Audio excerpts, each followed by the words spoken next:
All right, welcome back, guys. Some more Mnesist Memories. So we got three yesterday. So let's go ahead and check them out.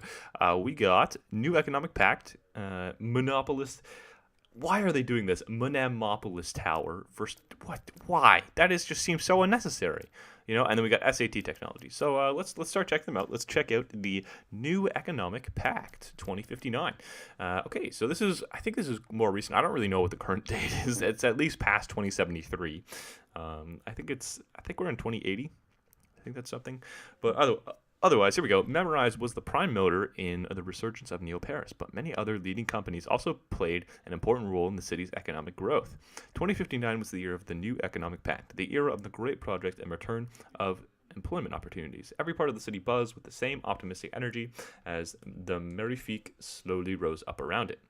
Stunning cathedrals of glass and titanium spanned the old Haussmann buildings as the city was reconstructed or reinvented street by street.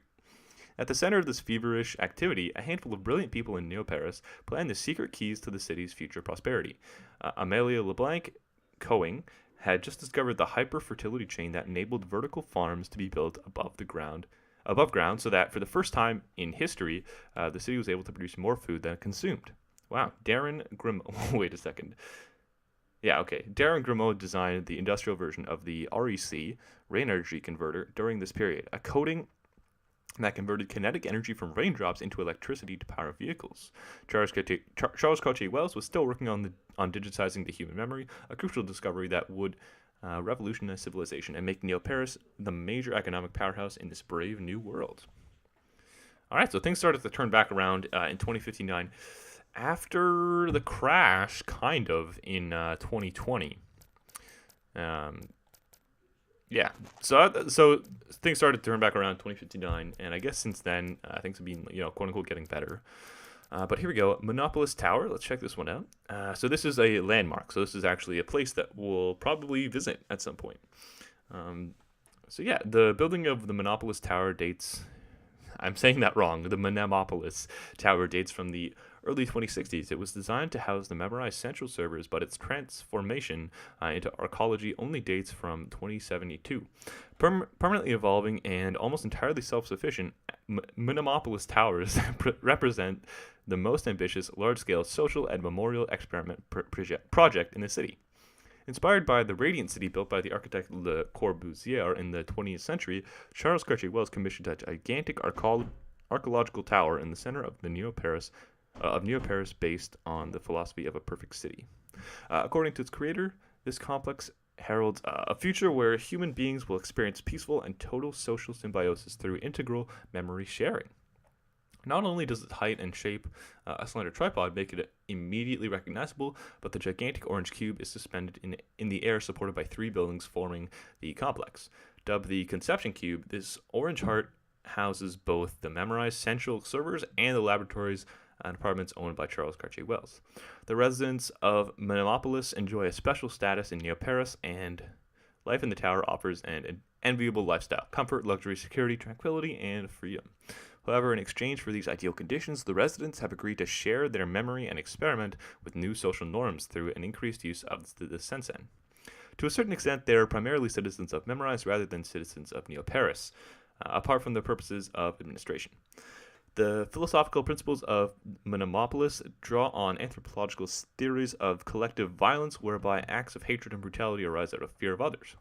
Charles Cottier-Wells' hypothesis is that pooling memories of all individuals in a group will eradicate their mutual fear and therefore the mistrust, lack of empathy, and aggression that normally accompanies it.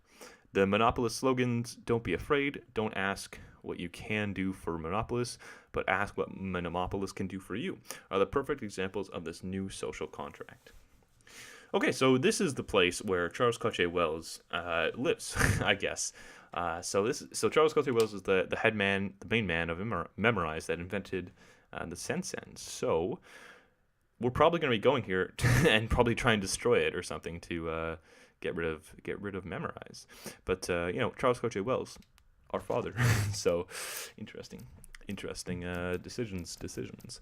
And then SAT technology. So in the game, there are these little packages that we can pick up that will increase our health, right? And so, yeah, let's check out what is this technology that we're using.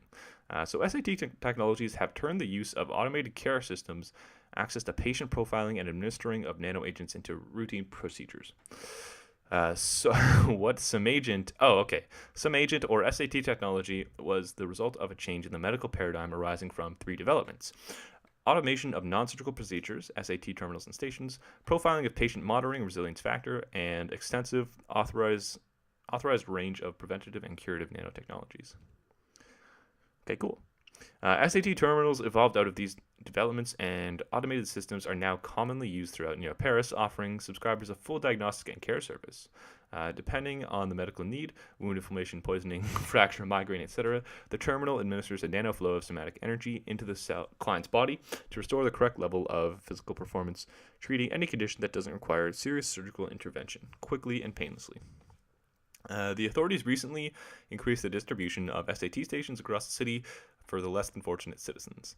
The system is restricted to first aid services, but despite its limitations, the station has no record of the patient's medical history. A station that dispenses an anonymous free service which is accessible everywhere and which could be vital in an emergency.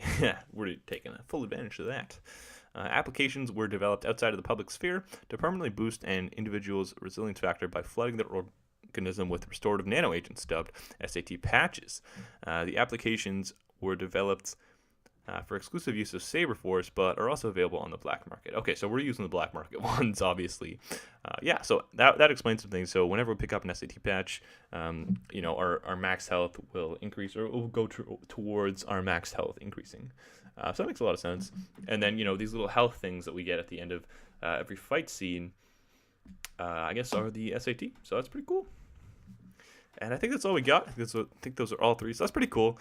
Yeah, thanks for watching, guys. I post these every Tuesday, so if you enjoyed, leave a like. And if you want to see more of these, hit subscribe. But anyways, guys, thanks for watching. I hope you enjoyed, and I'll see you next time.